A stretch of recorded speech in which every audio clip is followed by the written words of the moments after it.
이혼 서류를 받자마자 나는 하룻밤 사이에 짐을 쌌고 그 길로 나라를 떠났. 다음 날, 2년의 결혼 생활 동안 단 한 번도 나와 한 침대를 쓴 적 없던 재벌가 남편은 그의 여자 비서를 사무실로 데려왔다.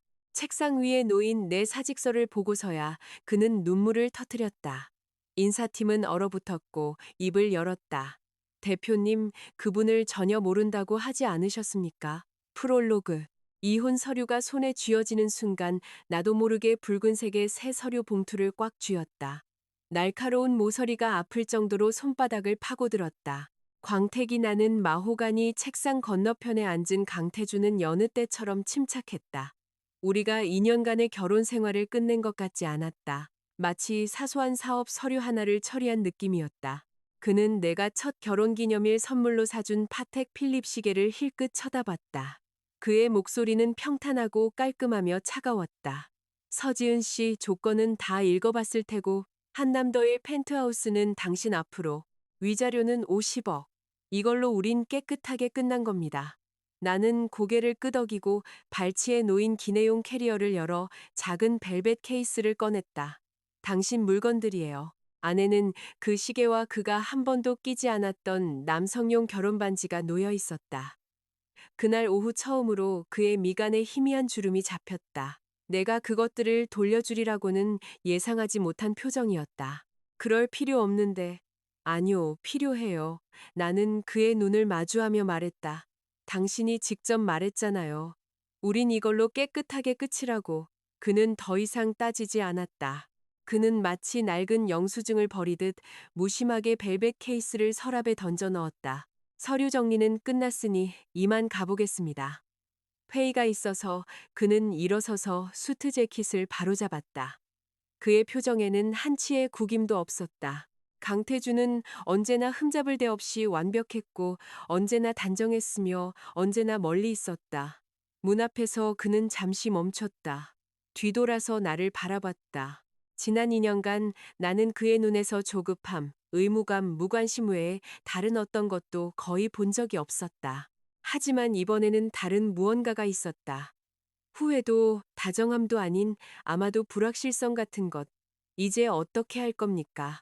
그가 물었. 나는 미소 지었지만 눈은 웃고 있지 않았다. 그건 더 이상 강태준 대표님께서 신경 쓰실 일이 아닙니다. 문이 그의 등 뒤로 닫혔다. 한참 동안 나는 조용한 방에 서서 숨을 골랐다. 2년 동안 내 가슴을 짓누르던 바위가 마침내 옮겨지는 기분이었다. 아래층에서 그의 검은색 제네시스 G90이 도로를 빠져나가 차들의 행렬 속으로 사라졌다. 2년의 결혼 생활, 한 지붕 아래에서의 2년. 침대를 공유하지 않은 2년. 우리는 남편과 아내라기보다 같은 아름다운 감옥의 다른 층을 빌려 쓰는 두 명의 낯선 사람에 가까웠다. 나는 2층에 살았고 그는 3층에 살았다. 할아버지를 안심시키기 위해 토요일마다 평창동 본가에서 열리는 저녁 식사를 제외하면 우리 사이에는 거의 교집합이 없었다. 그에게는 늦은 밤, 출장, 리셉션, 전략회의에 동행할 뛰어난 비서, 최유라가 있었다. 나는 펜트하우스에 사는 조용한 여자. 늙은 회장님의 마지막 소원을 달래기 위해 그가 이용한 서류상의 아내였다. 나는 현관문으로 캐리어를 끌고 가며 뒤돌아보지 않았다. 차 한 대가 이미 기다리고 있었다. 공항으로 가주세요.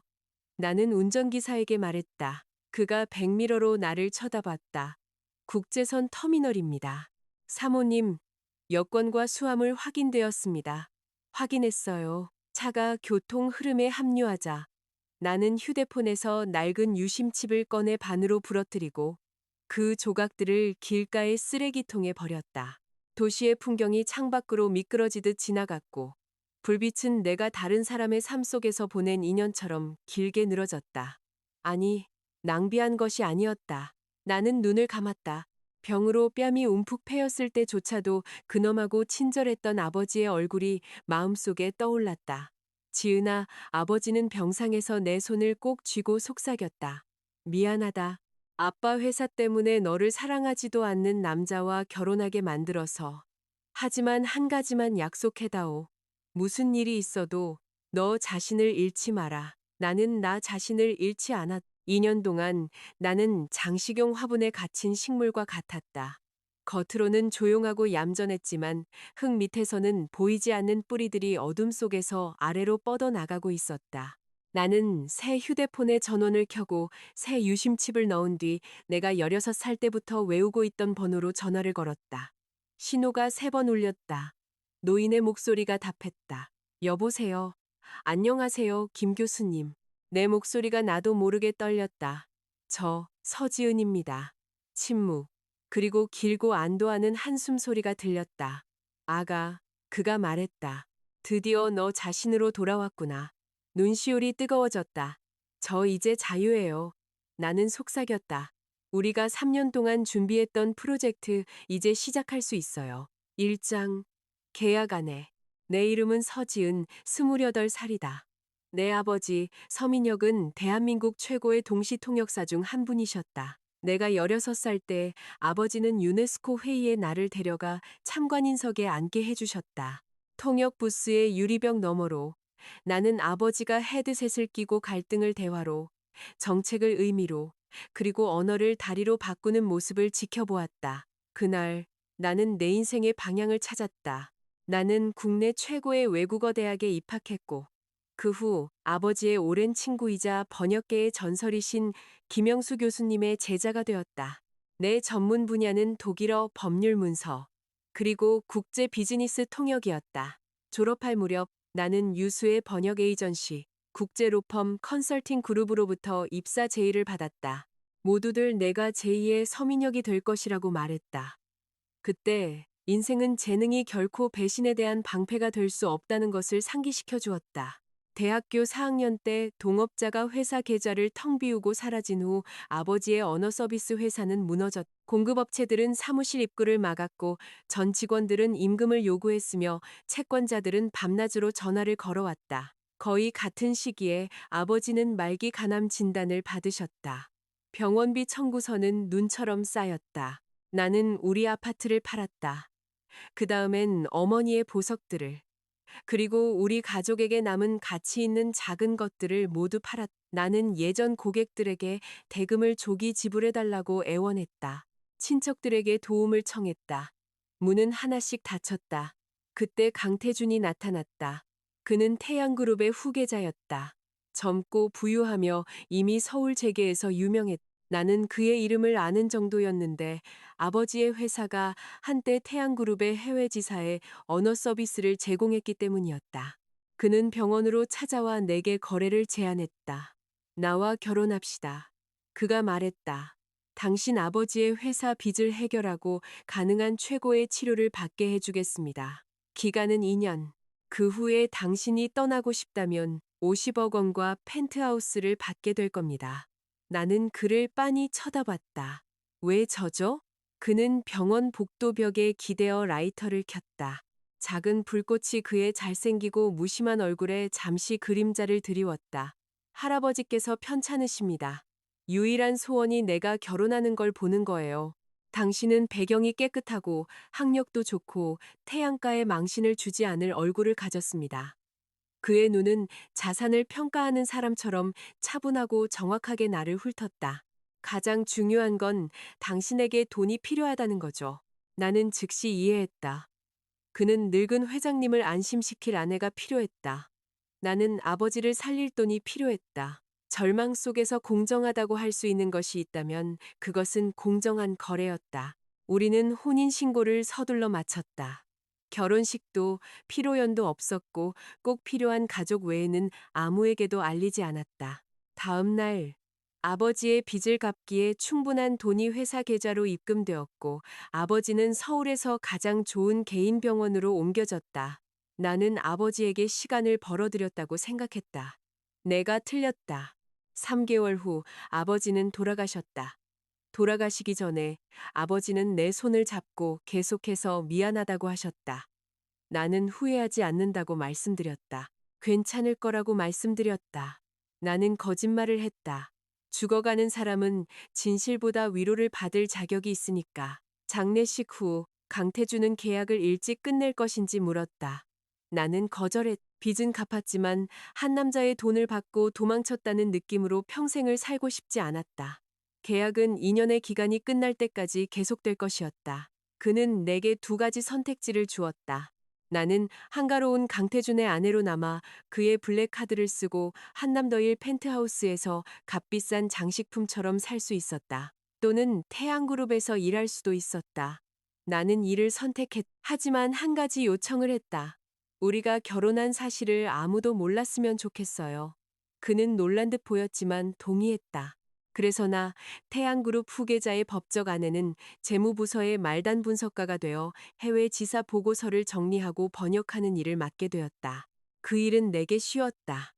주목을 피하기 위해 나는 평범한 정장을 입고 화장도 하지 않았으며 검은 뿔테 안경과 단화를 신었다. 나는 매일 편도 1시간씩 지하철을 탔다. 사무실에서는 아무도 내가 누구인지 몰랐다.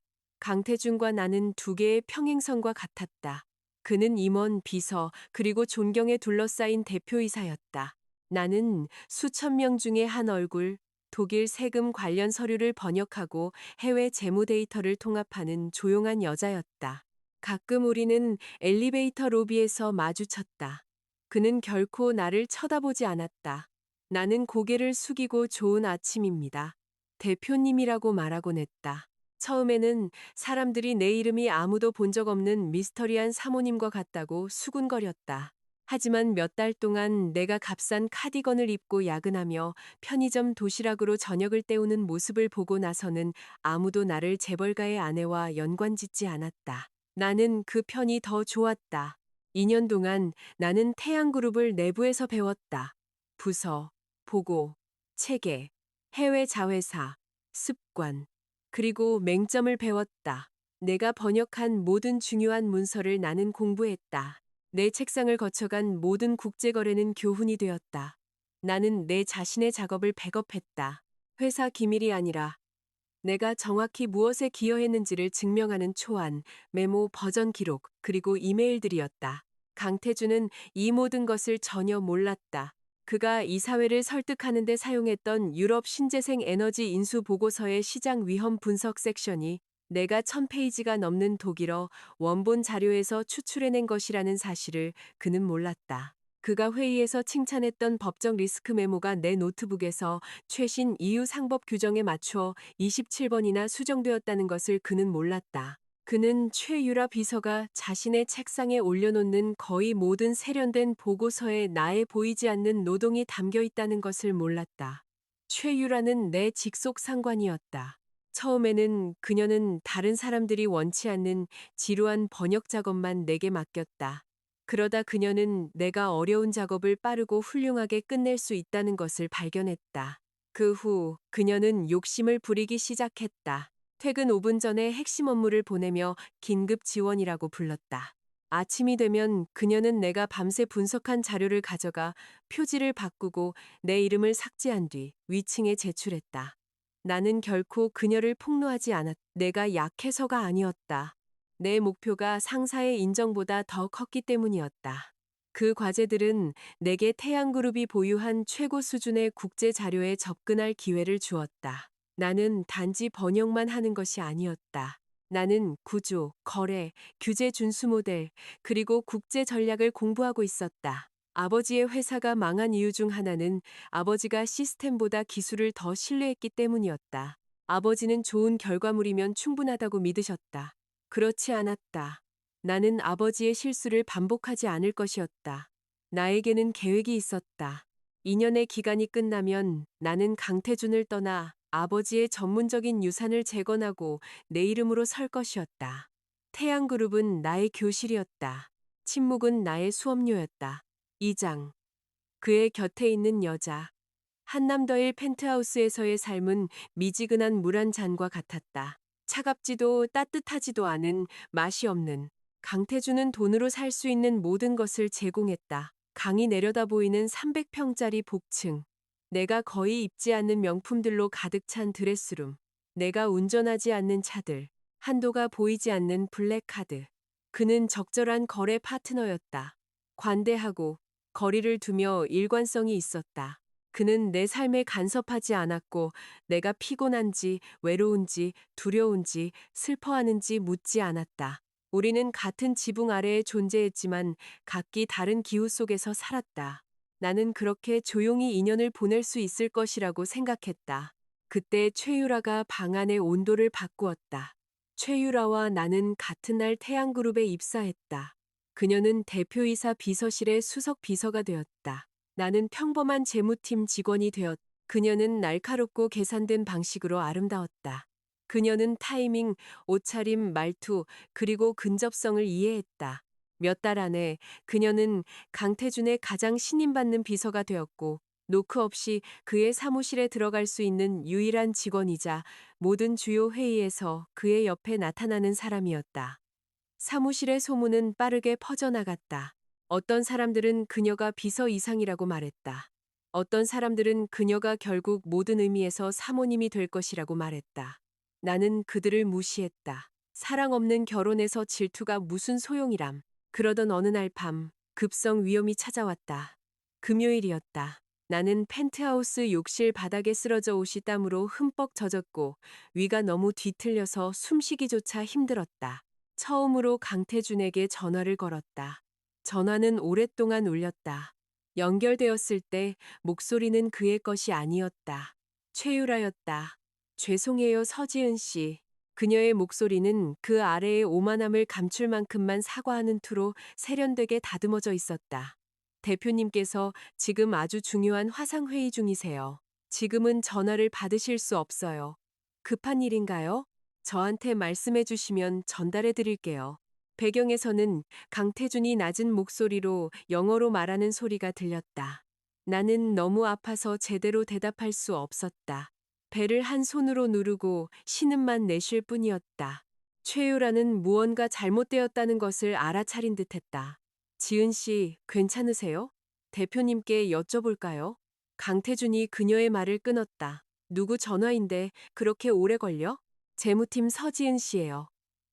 최유라의 목소리가 갑자기 꿀처럼 부드러워졌다. 몸이 안 좋은 것 같아요. 그때 내게서 마지막 온기마저 빼앗아간 문장이 들렸다. 죽을 병 아니면 나 좀 그만 귀찮게 하라고 전해. 전화가 끊겼다. 나는 차가운 바닥에 누워 굴욕감이 질병보다 더 아플 수 있다는 것을 깨달았다. 나는 스스로 구급차를 불렀다. 병원에서 링거를 맞고 있을 때 최유라가 내게 메시지를 보냈다. 그것은 강태준이 책상 뒤에 앉아 집중하며 미간을 찌푸리고 있는 사진이었고 그녀는 그의 옆에 가까이 기대어 한 손으로 그의 노트북 화면을 가리키고 있었다. 그들은 함께 전쟁을 치르는 파트너처럼 보였다. 그녀의 캡션은 이랬다. 미안해요, 지은 씨. 이번 해외 인수가 너무 중요해서 밤을 새워 일해야 해요. 대표님께서 스트레스를 많이 받고 계시니 아까 하신 말씀은 개인적으로 받아들이지 말아주세요. 나는 사진을 보고 웃었다. 그러고 나서 답장했다. 문제 없어요. 프로젝트 잘 되길 바라요. 그 후 나는 그녀의 개인 계정을 차단했다. 그날 밤 나는 강태준에게서 어떤 것도 기대하기를 멈췄다. 친절이든 잔인함이든 관심이든 무시든 그 어떤 것도 다시는 내 기분을 좌우하지 않을 것이었다. 나는 또한 최유라를 그녀의 진짜 모습 그대로 대하기 시작했다. 연적이 아니라 직업적 리스크로.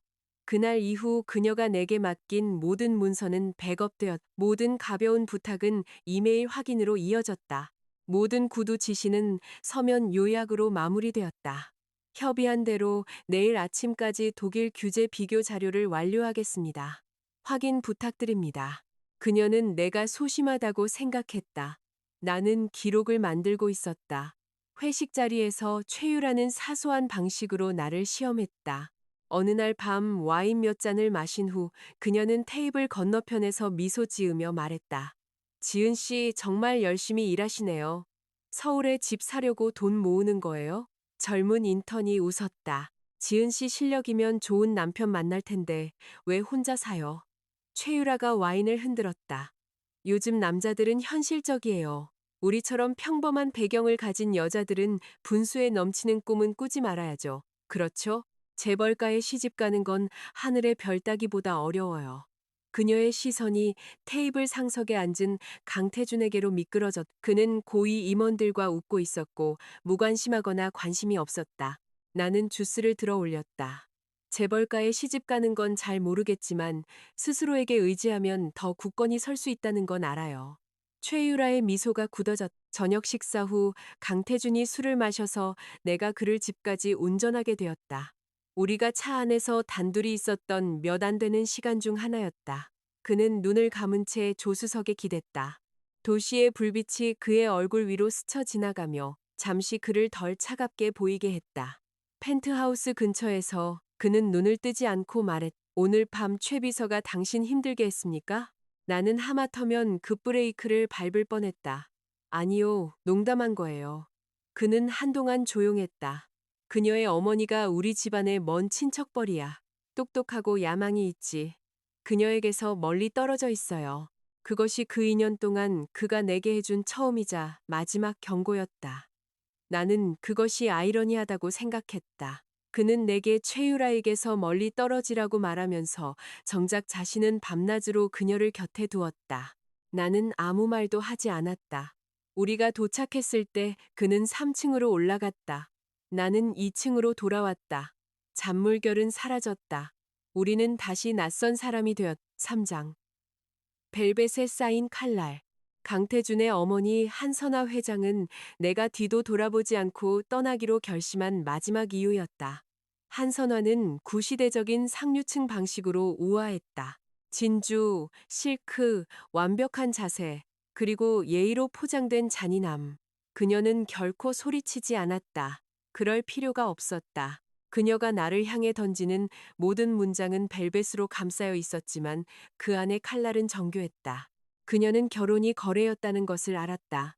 그래서 그녀는 나를 경멸했다. 그녀에게 나는 돈 때문에 자신을 판 여자였다. 매주 토요일 평창동 본가에서 열리는 가족 저녁 식사는 마치 재판을 받는 것 같았다. 한선아는 테이블 건너편에 앉아 미소를 지으며 최유라를 언급하곤 했다. 태준아, 오늘 사무실에 들렀다가 유라를 봤단다. 그 아이는 매달 더 유능해지는 것 같아. 모든 걸 어쩜 그렇게 깔끔하게 처리하는지.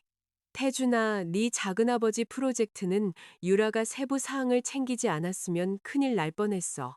유라는 지난주에 나랑 음악회도 같이 가졌단다. 그런 안목이라니. 요즘 젊은 사람들은 클래식 음악을 거의 이해하지 못하는데 말이야. 그녀는 이런 말들을 하면서 곁눈질로 나를 쳐다보곤 했다. 강태준은 보통 아무 말도 하지 않았다. 오직 강태준의 할아버지인 강만석 명예회장만이 내게 진정한 친절을 보여주셨다. 그는 미간을 찌푸리며 지팡이를 두드리곤 했다. 식탁에서 사업 얘기는 그만하게. 지은아, 이 생선 좀 먹어보렴. 몸에 좋단다. 어쩌면 그는 내 존재가 자신의 마지막 소원을 이루어 주었기 때문에 나를 좋아했는지도 모른다. 어쩌면 그는 내게서 평범한 가정 출신으로 인내를 통해 자신의 자리를 만들어낸 돌아가신 아내의 흔적을 보았는지도 모른다. 그가 있을 때 한선아는 자제했다. 그가 식탁을 떠나면 그녀의 칼날이 드러났다. 한 번은 강명애 회장의 건강이 좋지 않아 내가 3시간 동안 전복죽을 끓인 적이 있었다. 1, 2, 3, 4 한선아는 가정부에게 냄비를 가져가게 한 뒤 가볍게 말했다. 의사가 아버님께 싱거운 음식을 드시라고 했단다. 이건 너무 기름져. 생각해준 건 고맙지만 다음부터는 괜한 수고하지 말거라. 내 앞에서 그녀는 가정부에게 그것을 버리라고 명령했다. 그녀는 죽이 적합하지 않다고 말하는 것이 아니었다. 내가 부적합하다고 말하는 것이었다. 또 한 번은 한선아의 생일을 위해 나는 그녀가 존경하는 작가의 그림을 경매에서 낙찰받았다. 내 재무팀 월급 1년치에 해당하는 금액이었다.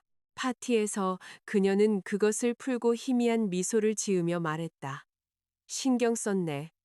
그러고는 마치 값싼 달력인 양하인에게 건넸다. 몇 분 후 최유라가 직접 만들었다고 주장하는 놀이개를 선물했다. 한선아의 얼굴이 환해졌다. 그녀는 즉시 그것을 착용하고 최유라의 손을 딸처럼 잡았다. 유라가 나를 가장 잘 안다니까. 한선아가 말했다. 어떤 사람들은 선물에 돈만 쓸 줄 알지 정성이 하나도 없어. 모든 손님은 어떤 사람들이 누구를 의미하는지 알았다.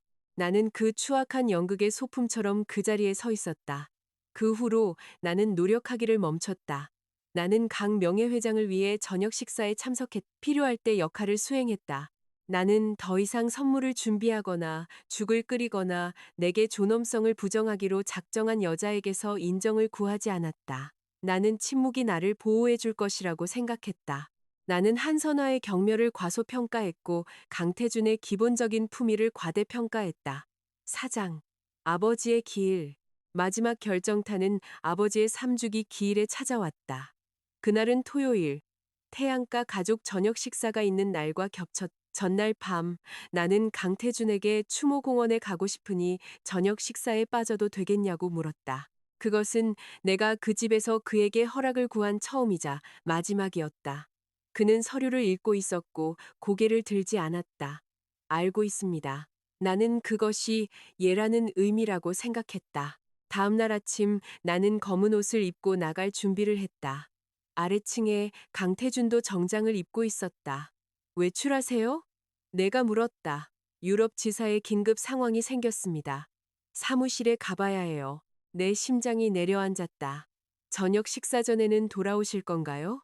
회의에 따라 다릅니다. 그는 다른 말 없이 떠났다. 나는 진실을 알았. 전날 저녁 최유라는 월요일 입찰을 위한 서류 준비를 위해 모두가 토요일에 출근해야 한다고 업무단체 채팅방에 공지했다. 강태준은 긴급 상황을 처리하는 것이 아니었다. 그는 자신의 비서와 그녀가 그를 중심으로 구성한 팀과 함께 하루를 보낼 예정이었다. 내 아버지의 기일은 최유라의 야근 일정보다 덜 중요했다. 나는 혼자 추모공원에 갔다. 서울의 가을비가 하루 종일 내렸다. 나는 아버지의 묘비 앞에서 우산을 쓴 채 서서 시야가 흐려질 때까지 아버지의 사진을 바라보았다. 아빠, 미안해요. 너무 늦게 왔어요. 아빠, 너무 힘들어요. 아빠, 보고 싶어요. 저녁 무렵 나는 흠뻑 젖었다. 내가 돌아왔을 때 펜트하우스는 어두웠다. 강태준은 집에 없었다. 내 휴대폰에 온 유일한 메시지는 오후 3시에 한선화가 보낸 음성 메모였다. 서지은, 오늘이 무슨 날이라고 생각하는 거니? 온 가족이 저녁 식사를 기다렸는데 너는 그냥 사라져버렸어. 갈수록 제멋대로 구는구나. 나는 답장하지 않았다. 그러고 나서 습관처럼 최유라의 SNS를 열었다. 왜 그렇게 나 자신을 괴롭혔는지는 모르겠다. 그녀는 9장의 사진을 올렸. 서류가 산더미처럼 쌓여 있고 사무실은 밤늦게까지 불이 켜져 있었다. 회의 테이블 위에는 배달 음식 용기들이 널려 있었다. 중앙 사진은 그녀와 강태준의 사진이었다. 그는 의자에 앉아 서류를 들고 있었고 그녀의 말을 듣는 듯 고개를 약간 돌리고 있었다. 그녀는 그의 뒤에 서서 커피를 손에 들고 환하게 웃고 있었다. 캡션은 이랬다. 태양그룹을 위해 싸우는 또 다른 하루. 최고의 상사와 최고의 팀과 함께라면 피로조차 보람있게 느껴져요. 댓글이 쏟아졌다. 유라 씨 정말 대단해요. 대표님과 유라 씨는 정말 완벽한 팀이에요. 상사와 비서의 정석. 나는 그 사진을 보고 눈물이 얼굴을 타고 내릴 때까지 웃었다. 이것이 나의 결혼 생활이었다. 내가 그를 필요로 할 때 그는 환한 사무실 불빛 아래 다른 여자 옆에 서 있었다. 그의 가족에게 나는 규칙을 어긴 배은망덕한 외부인이었다. 돌아가신 내 아버지, 내 슬픔, 내 외로움, 그 어떤 것도 아무런 무게가 없었다. 나는 샤워를 하고 옷을 갈아입은 뒤 서재에 앉았다. 새벽녘에 나는 사직서를 쓰고 이혼 합의서를 작성했다. 재산 분할은 원래 계약을 따랐다. 펜트하우스와 50억의 위자료가 포함되었다. 그것은 그가 약속한 조건이었기 때문이다. 나는 더 이상 요구하지 않았다. 나는 가장 깨끗한 퇴장만을 원했다. 그러고 나서 강태준에게 문자를 보냈다. 강태준 씨, 이혼해요. 합의서는 당신 서재에 있어요. 이해 없으면 내일이라도 서류 접수하죠. 나는 휴대폰 전원을 나는 그의 목소리를 원하지 않았다. 최유라의 동정도 원하지 않았다. 한선화의 판단도 원하지 않았다. 인연의 빚은 갚았다. 이제부터 서지은은 자신을 위해 살 것이다. 5장. 펜트하우스에서의 마지막 밤. 나는 강태준이 빨리 반응할 것이라고 예상했다. 최소한 그의 변호사가 내게 연락할 것이라고 예상했다. 대신 하루가 침묵 속에서 지나갔다. 전화도 메시지도 변호사도 없었다. 나는 추측을 멈췄다. 나는 짐을 쌌다. 옷장에서는 내가 직접 산 몇 벌의 옷만 가져왔다. 그가 제공한 명품 옷들은 가격표도 떼지 않은 채 그대로 남아 있었다. 보석함에서는 어머니의 낡은 은팔찌를 가져왔다. 서재에서는 전문 서적, 공책, 용어집, 그리고 손으로 쓴 용어 카드들을 챙겼다. 그것들이 나의 재산이었다. 그날 밤 십시 현관문이 열렸다. 강태준이 희미하게 술 냄새를 풍기며 들어왔다. 그는 피곤해 보였지만 취하지는 않았다. 그의 시선이 거실에 있는 여행 가방들에 닿아 잠시 멈췄다. 그러고 나서 나를 보았다. 꼭 이렇게까지 해야겠습니까? 그가 쉰 목소리로 물었다. 나는 일어섰다. 합의서는 읽어봤어요? 그는 대답하지 않았다. 그는 더 가까이 다가왔고 그의 표정은 짜증, 혼란, 그리고 분노에 가까운 무언가 사이에서 오갔다. 서지은 씨, 어제는 내 잘못이었습니다. 당신과 함께 갔어야 했는데 회사 일이 급했습니다. 그걸 이해해 줄 수는 없습니까? 나는 미소 지었다. 지금 저한테 설명하는 거예요? 그의 얼굴이 어두워졌다. 설명할 필요 없습니다. 이혼으로 나를 위협하지 말라고 말하는 겁니다. 그건 통하지 않을 테니까. 위협? 나는 웃음이 터질 뻔했다. 강태준 씨, 너무 자만하지 마세요. 2년 전 우리는 이것이 계약이라는데 동의했어요. 기간이 끝났고 나는 계약을 끝내는 겁니다. 끝낸다고. 그는 비웃으며 내 턱을 아플 정도로 세게 잡았다. 누가 아버지 회사를 구해달라고 나에게 애원했는지 잊었습니까? 이제 좀 설 수 있을 것 같으니 사다리를 걷어차고 싶나 보군. 그의 눈에 담긴 경멸이 그의 손가락보다 더 깊게 나를 베었다. 그래, 이것이 내가 항상 그에게 어떤 존재였는지였다. 돈을 위해 무릎 꿇었던 여자, 채무자, 짐. 나는 발버둥 치지 않았다. 나는 그를 똑바로 쳐다봤다. 잊지 않았어요. 그래서 2년 동안 당신의 아내 역할을 했고 2년 동안 당신 회사에서 기계처럼 일했어요. 내가 빚진 것은 다 갚았습니다. 갚았다고? 그의 웃음은 차가웠다. 당신은 내 펜트하우스에 살았고 내 이름을 썼으면서 이제 와서 다 갚았다고? 서지은 씨, 계산 하나는 정말 잘하는군. 나는 그의 손을 뿌리치고 뒤로 물러섰다. 펜트하우스와 돈이 불공평하다고 생각한다면 아무것도 받지 않겠어요. 내가 가져온 것만 가지고 떠날게요. 그 말에 그는 마침내 내가 허풍을 떠는 것이 아님을 깨달은 듯했다. 그의 조롱이 사라졌다. 그의 시선이 의심으로 날카로워졌다. 다른 남자라도 생긴 겁니까? 나는 그를 쳐다봤다. 그러고 나서 터무니없이 차분한 무언가가 내 안에서 솟아나는 것을 느꼈다. 2년간의 무시 끝에 내가 떠나는 것에 대한 그의 첫 번째 설명이 다른 남자라니, 그게 당신과 상관 있나요? 내 대답이 그를 화나게 했다. 그는 앞으로 다가와 양팔을 내 머리 옆에 짚고 나를 벽에 가뒀다. 잊지 마. 그가 부드럽고 위험하게 말했다. 내가 서명하기 전까지 당신은 여전히 내 아내야. 처신 잘해. 2년 만에 가장 가까운 거리였다. 나는 그의 검은 눈동자에 비친 내 창백한 얼굴을 볼 수 있었다. 나는 움츠러들지 않았다. 대신 내가 한때 너무 자존심이 세고 두려워서 묻지 못했던 질문을 했다. 강태준 씨, 나를 사랑한 적 한 번이라도 있었어요? 그는 한참 동안 얼어붙었다. 그의 눈에 담긴 분노가 더 복잡한 무언가로 바뀌었다. 그의 입술이 움직였지만 아무 대답도 나오지 않았다. 마침내 그는 뒤로 물러섰다. 사랑은 우리가 가진 것에 비해 너무 비싼 감정이야.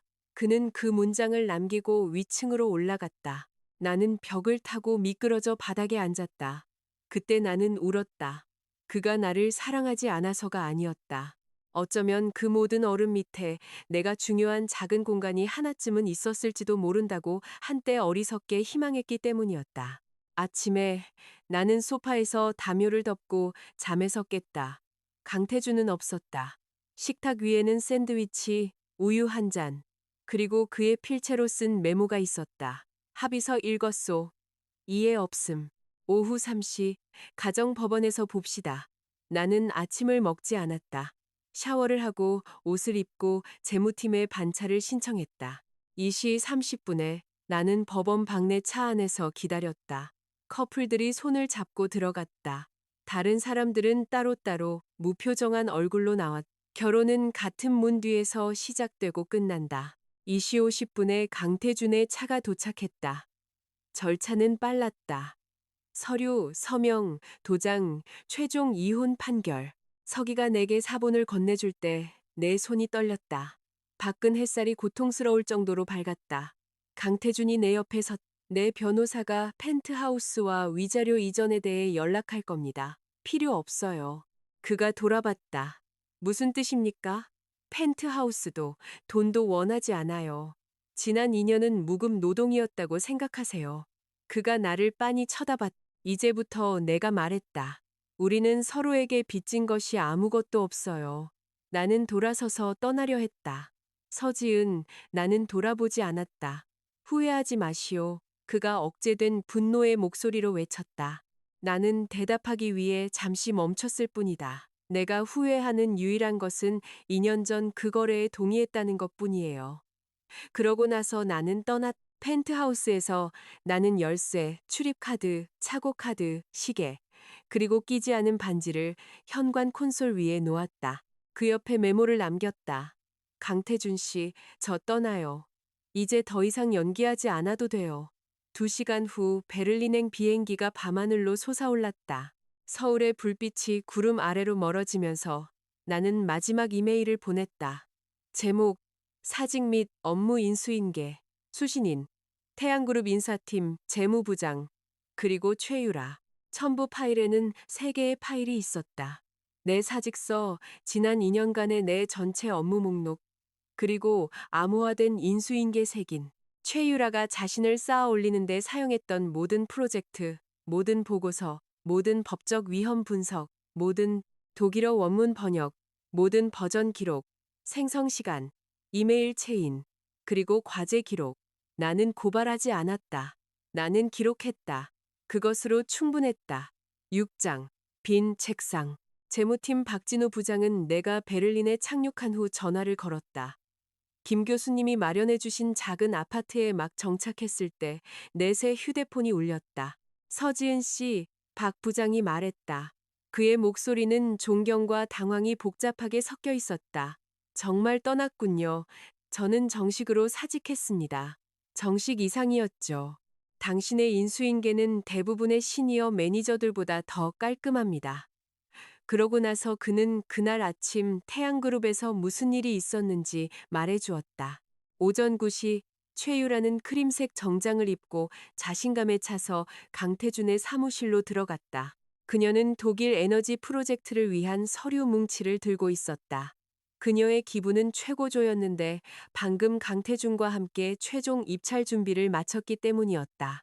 그 입찰서에 담긴 중요한 독일 법률 조항의 대부분은 2주 전에 내가 정리한 것이었지만 최유라는 그 작업을 자신의 것으로 발표했다. 강태준은 책상 뒤에 앉아 최종 버전을 검토하고 있었다. 최유라가 부드럽게 물었다. 대표님, 잠 못 주무셨어요? 그는 대답하지 않았다. 그는 전날 밤 펜트하우스로 돌아가 텅 빈 집을 발견했다. 깔끔하게 정돈된 열쇠들, 일렬로 놓인 카드들, 불빛 아래 기다리고 있던 나의 메모. 잠시 동안 박 부장은 말했다. 강태준은 정신이 나간 듯 보였지만 곧 평정을 되찾았다. 그는 아마도 내가 극적인 제스처를 취하고 있다고 생각했을 것이다. 나에게는 서울의 친척도 남은 가족 회사도 눈에 보이는 지원도 없었다. 그의 생각에 나는 돌아올 것이었다. 9시 20분 인사팀이 내 사직서를 들고 들어왔다. 대표님, 최 비서님, 인사팀장이 불편한 표정으로 말했다. 재무팀의 서지은 씨가 사직서를 제출했습니다. 최유라가 먼저 웃었다. 서지은 씨? 그 재무팀 번역 직원 말이군요. 아마 압박이 너무 심했나 보죠. 아직 독일 프로젝트 지원 자료 가지고 있죠. 그렇죠? 인사팀장은 인쇄된 첨부 파일을 강태준의 책상 위에 놓았다. 완벽한 인수인계서를 제출했습니다. 지난 2년간 참여했던 모든 프로젝트를 포함해서요. 유럽 신재생 에너지 인수, 라이언 컴플라이언스 평가, 스위스 지사 감사 번역, 그리고 현재 독일 입찰권까지요. 강태준은 서류를 집어들었다. 첫 페이지는 내 사직서였다. 그 뒤에 페이지들은 나의 업무 이력, 원문 번역, 리스크 요약, 법률 조항 비교, 재무 모델 검토, 해외 데이터 검증, 파일 경로, 타임 스탬프, 버전 기록, 그리고 이메일 스크린샷이 이어졌다. 강태준이 읽을수록 그의 얼굴은 점점 더 어두워졌다. 그는 모든 프로젝트를 알아보았다. 그는 이사회에서 그 보고서들 중 다수를 칭찬했었다. 그의 기억 속에서 최유라가 대부분을 만들었다. 최 비서가 준비했다고 합니다. 최 비서가 독일 규정을 확인했다고 합니다. 최 비서가 밤새 재무 모델을 검토했다고 합니다. 그는 실제로 누가 그 일을 했는지 결코 묻지 않았다. 이제 나의 인수인계 파일이 그 과정을 명확하게 보여주었다. 원본 작성자 서지은, 초안, 서지은, 과제 출처 최유라, 최종 발표자 최유라. 각 줄은 바늘과 같았다. 강태준은 최유라를 쳐다봤다. 서지은 씨가 이 모든 것에 참여했습니까? 최유라의 얼굴색이 창백해졌지만 그녀는 평정을 유지했다. 대표님, 그녀는 재무팀 번역 직원이었습니다. 기본 자료를 돕는 것은 당연한 일이죠. 떠나면서 자기 역할을 과장했을 수도 있습니다. 그때 호출을 받은 박진우 부장이 조용히 덧붙였다. 몇몇 문서를 확인해 봤습니다. 서지은 씨의 원본 초안은 최 비서님께서 위로 제출하신 버전보다 이틀에서 사흘 전에 작성되었습니다. 사무실이 얼어붙었다. 강태준은 박 부장에게 직접 전화를 걸었다. 서지은 씨 어디 있습니까? 예전 번호는 연결이 안 됩니다. 박 부장이 말했다. 어제 반차를 냈습니다. 오늘 아침에 사직서를 보내고 사라졌습니다. 찾아내시오.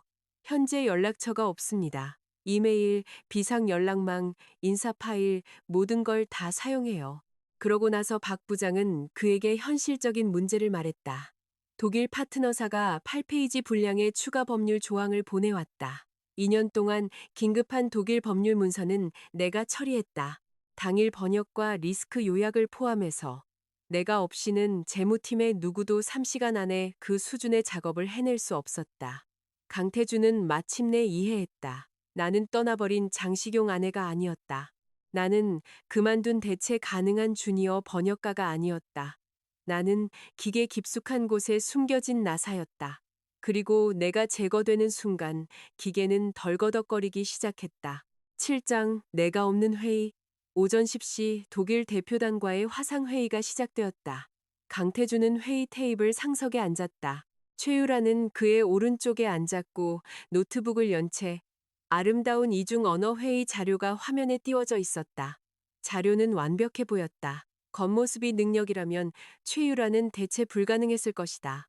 회의 시작 15분 후 독일 측 변호사가 영어에서 독일어로 바꾸어 추가 조항에 있는 우선 매수권의 발동 조건에 대해 질문했다. 최유라는 얼어붙었다. 그녀는 단어 몇 개는 이해했지만 법적 의미를 판단하기에는 역부족이었다. 그녀는 강태준을 쳐다봤다. 강태준의 독일어는 평범한 비즈니스 인사에는 능숙했지만 전문적인 법률 통역에는 쓸모가 없었다. 과거였다면 최유라는 대표님, 이 부분은 제가 확인했습니다. 리스크는 제한적입니다라고 말하고 테이블 밑으로 내 노트를 그에게 건넸을 것이다. 하지만 나는 없었다. 독일 변호사는 눈에 띄게 조급해하며 질문을 반복했다. 침묵이 길어졌다. 최유라는 내 옛날 파일을 미친 듯이 뒤졌지만 정확한 문제 해결을 위해서는 실시간 분석이 필요했다. 내 인수인계서에 나는 이전 초안은 새로운 추가 조항에 대한 리스크 판단을 대체할 수 없습니다라고 썼었다. 그녀는 아침에 그 문장을 보고 아마 웃었을 것이다. 이제 그것은 벽이 되었다. 태양그룹은 20분간 회의를 중단하고 외부 독일 법률 번역가를 불러야 했다. 번역가는 단어를 변환할 수는 있었지만 프로젝트 이력이나 재무 모델, 사업 리스크를 알지 못했다. 독일 대표단의 불만은 명백했다. 회의가 끝날 무렵 그들의 수석 대표는 차갑게 말했다. 만약 태양그룹이 안정적이고 전문적인 국제 커뮤니케이션 지원을 제공할 수 없다면 우리는 협력 일정을 재평가해야 할 수도 있겠습니다. 화면이 검게 변했다. 회의실은 조용했다. 최유라가 울기 시작했다. 대표님, 죄송합니다. 저는 몰랐어요. 당신이 몰랐던 건 많았지. 강태준이 말을 끊었다. 그의 목소리는 낮았지만 모두가 그 속의 얼음을 느낄 수 있었다. 당신은 서지은 씨의 작업이 단순 번역이 아니었다는 걸 몰랐고, 그녀 없이는 독일 프로젝트가 막힐 거라는 것도 몰랐지. 당신이 주장했던 보고서들의 원본 기록이 있었다는 것도 몰랐고, 최유라가 고개를 저었다. 저는 결코 공을 가로채려던 게 아니었어요. 저는 그녀의 상사였어요. 저는 팀의 작업을 대표님을 위해 통합했을 뿐입니다. 내 이름을 지움으로써 말인가. 그녀는 대답이 없었다. 몇몇 임원들이 눈빛을 교환했다. 그들은 바보가 아니었다. 최유라는 한 명의 비서가 혼자 만들어내기에는 너무나 세련된 보고서들로 너무 빨리 승진했다. 강태준이 박 부장에게 돌아서 서지은 씨에게 연락하시오. 연락이 닿지 않습니다. 이메일을 보내시오. 독일 프로젝트를 처리하기 위해 돌아온다면 조건을 제시할 수 있다고 전해. 방이 조용해졌다. 조건을 제시할 수 있다. 강태준이 평범한 직원에 대해 그런 말을 한 적은 한 번도 없었다. 박 부장이 망설였다. 대표님, 죄송하지만 그녀는 공식적으로 사직했습니다. 그럼 컨설턴트로 재고용하시오. 박 부장은 몇 초간 그를 쳐다보다가 회의실을 깨뜨리는 질문을 던졌다.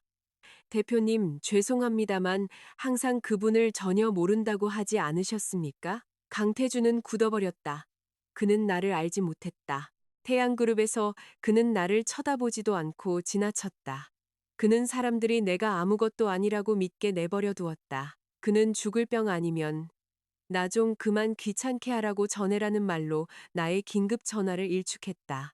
이제 그는 나를 다시 원했다. 무슨 권리로? 8장. 새로운 다리. 아침에 베를린은 서울이 느껴본 적 없는 깨끗함이 있었다. 나는 창가에 앉아 블랙커피 한 잔을 마시고 있었고 김 교수님이 내 쪽으로 서류 폴더를 밀어주셨다. 이건 네 아버님의 옛 고객 연락처란다. 그가 말했다. 내가 보관할 수 있었던 것들이지. 내 손가락이 가볍게 페이지들을 스쳤다. 국제 로펌들, 에너지 회사들, 유럽 무역협회들, 그리고 한때 아버지를 신뢰했던 몇몇 언어 서비스 에이전시들. 서연 통번역이 무너졌을 때 많은 사람들은 그 이름이 영원히 사라졌다고 생각했다. 김 교수님은 그러지 않으셨다. 그는 아버지의 용어 데이터베이스, 오랜 고객들의 신뢰, 그리고 내가 돌아온다면 기꺼이 다시 함께할 신이어 통역사 네트워크를 지키고 계셨다. 등록 서류는 준비되었단다. 그가 말했다.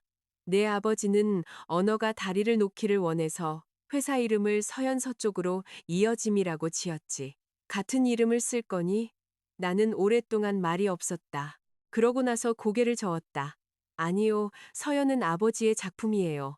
저는 그걸 존중하지만 그 그림자 속에서만 살 수는 없어요.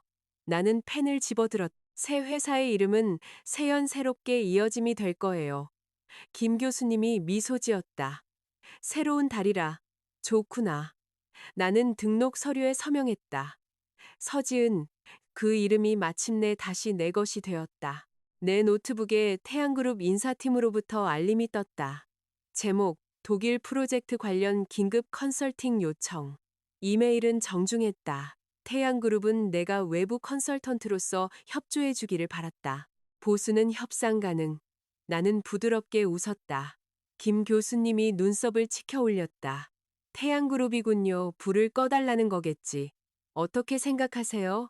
나는 고려해 보았다. 나는 독일 프로젝트를 속속들이 알고 있었다.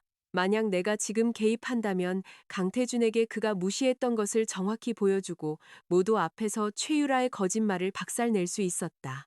하지만 나는 그들의 긴급 구원 투수가 되기 위해 태양그룹을 떠난 것이 아니었다. 나는 답장했다.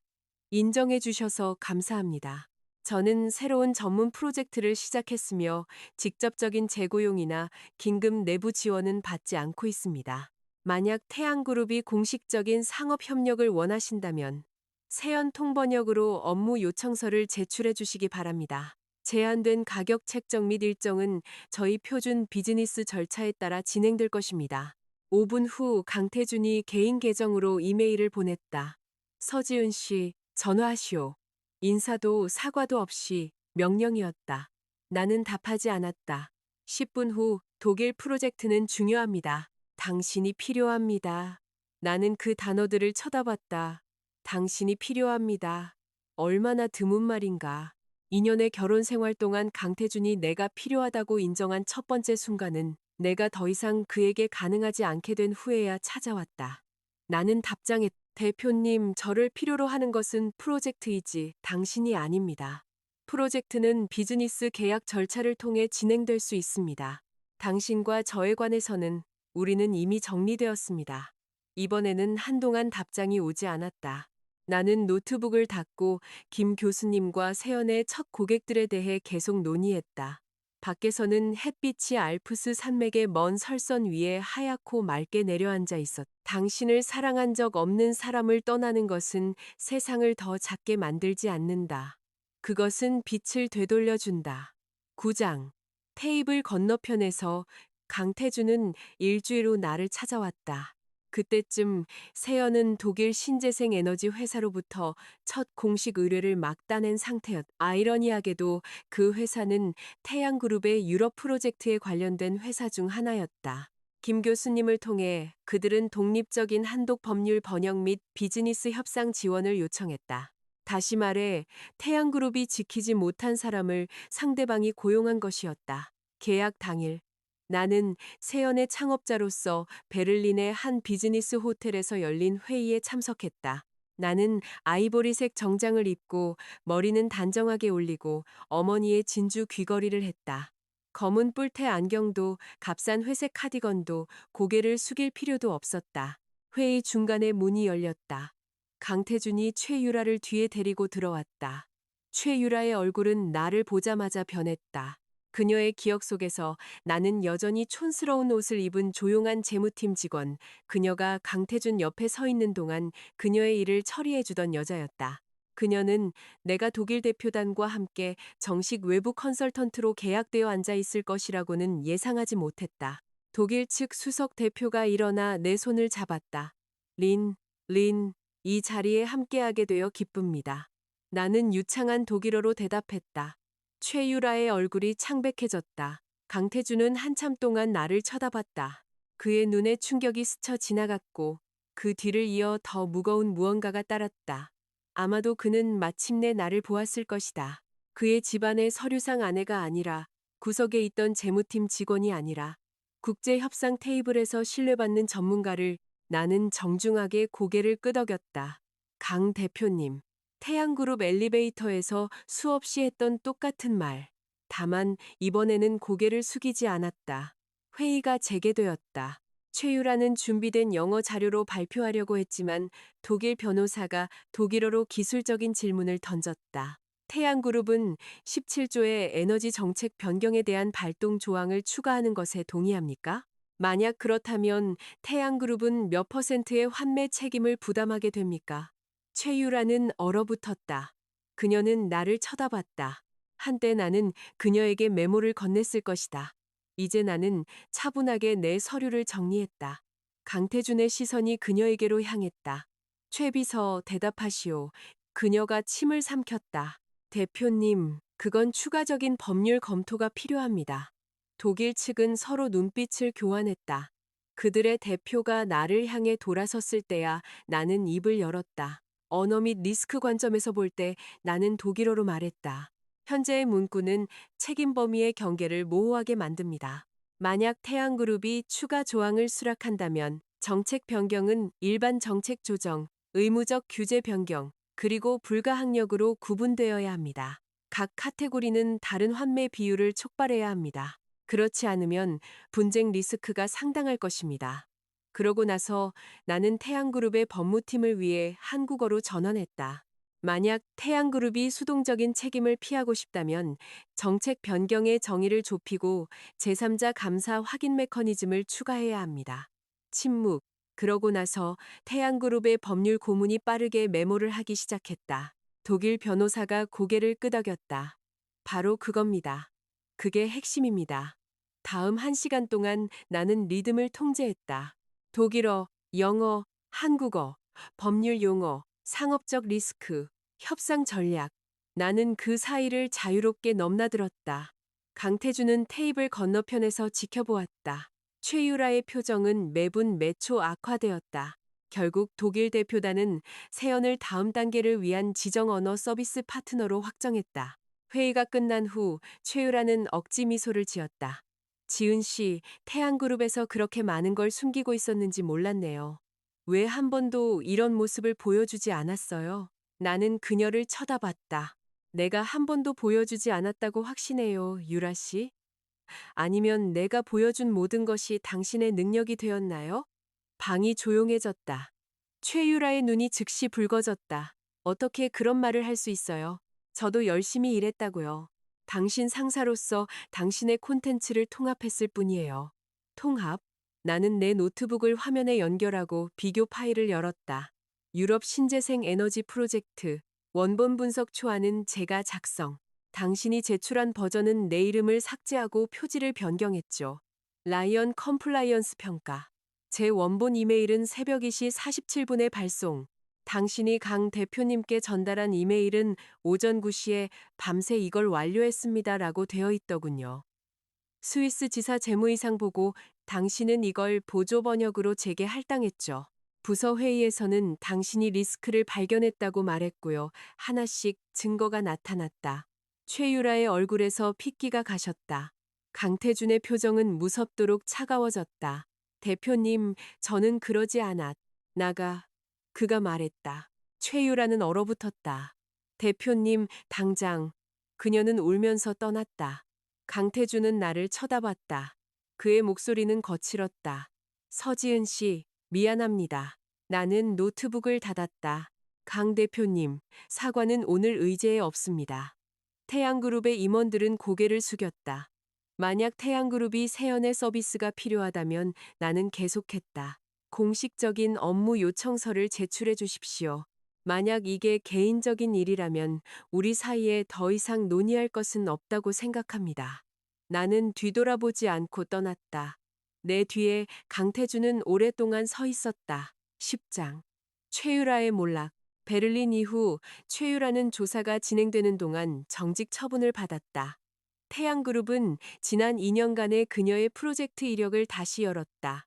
확인을 시작하자 그들은 그녀가 칭찬받았던 결과물의 최소 60%가 부하 직원들, 특히 나에게서 나왔다는 것을 발견했다. 나뿐만이 아니었다. 2명의 인턴이 나섰다.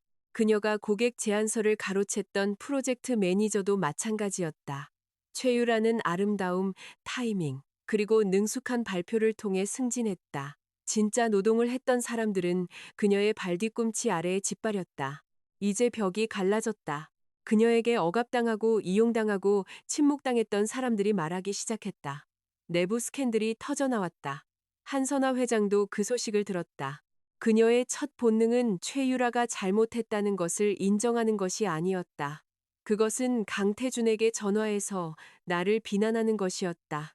태준아, 서지은에게 조종당하지 마라. 유라는 몇 년 동안 충성스러웠어. 그 이혼한 여자는 지금 해외에서 독일 놈들이랑 일하고 있잖니. 처음부터 무슨 계획을 세웠는지 누가 알겠어. 강태준은 나중에 그 통화에 대해 내게 말해주었다. 그는 처음으로 어머니의 말이 거슬리게 들렸다고 했다. 한선화가 전에 그런 식으로 말한 적이 없어서가 아니었다. 마침내 그가 그것을 들었기 때문이었다. 그는 어머니에게 물었다. 어머니, 서지은 씨가 아버지 3주기 기일 저녁 식사에 왜 빠졌는지 아세요? 한선화가 대답했다. 버릇이 없어서 그랬겠. 추모 공원에 갔어요. 제게 미리 말했고요. 제가 잊어버렸어요. 제가 같이 가지 않았어요. 저는 그녀를 하루 종일 빗속에 혼자 내버려뒀어요. 한선화는 아무 말도 하지 않았다. 그러고 나서 그는 물었다. 어머니 생신 때 그녀가 드린 그림 기억하세요? 한선화의 목소리가 불안해졌다. 그건 왜 꺼내니? 그녀는 1년치 월급으로 그걸 샀어요. 어머니가 그 작가를 좋아한다는 걸 알고 3개월 동안 경매를 추적했어요. 어머니는 그걸 하인에게 건네면서 정성이 없다고 말했죠. 전화선이 조용해졌. 강태준이 말했다. 어머니, 우리 모두가 그녀에게 잘못했어요. 한참 후에 한선화가 속삭였다. 그 애는 돈 때문에 시집 온 애야. 강태준은 눈을 감았다. 저와 이혼할 때 그녀는 아무것도 가져가지 않았어요. 그 문장이 한선화의 마지막 편견을 부수었다. 그녀는 항상 내가 태양가의 불을 원한다고 믿었다. 하지만 내가 펜트하우스와 50억을 가질 수 있었을 때 나는 빈손으로 떠났다. 내가 돈이 필요 없어서가 아니었다. 내가 그들과 더 이상 어떤 관계도 맺고 싶지 않았기 때문이었다. 11장. 너무 늦게 온 남자. 반달 후 세연은 세 번째 국제 고객과 계약을 맺었다. 김 교수님은 베를린의 슈프레 강가에 있는 레스토랑에서 작은 축하 파티를 열었다. 5, 6, 7, 8, 9 번쩍이는 카메라 플래시도 거창한 연설도 성공의 과시도 없었다. 오직 몇몇 시니어 통역사들, 두 명의 젊은 파트너, 김 교수님 그리고 나뿐이었다.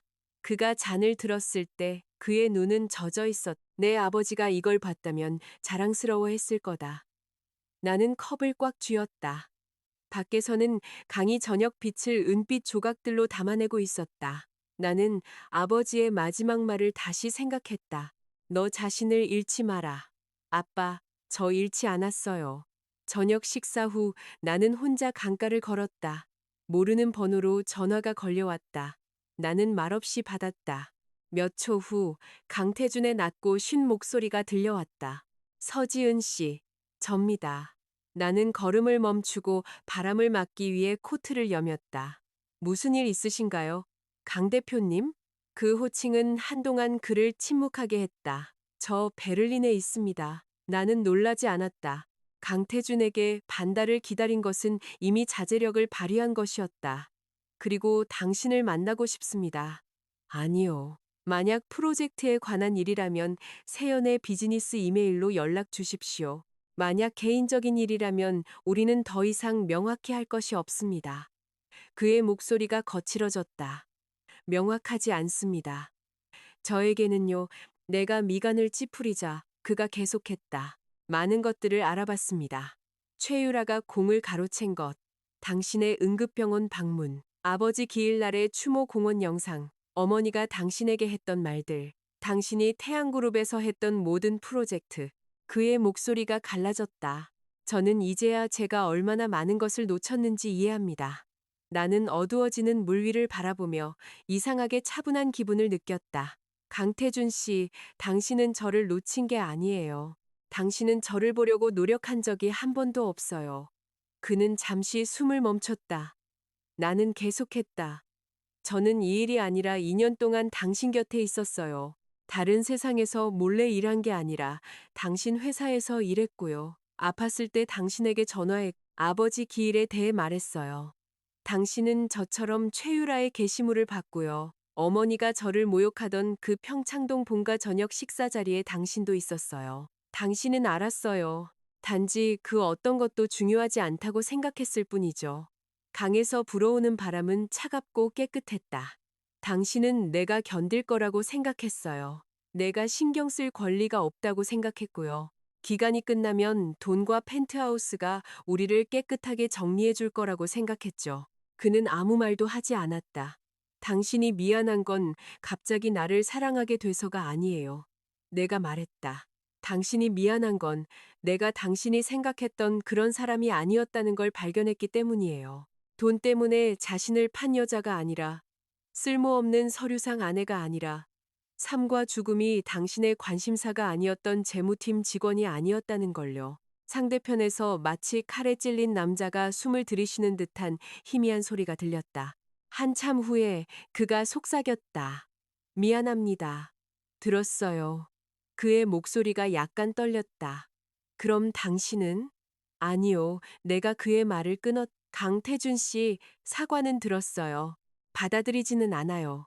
필요하지도 않고요. 우리는 이혼했어요.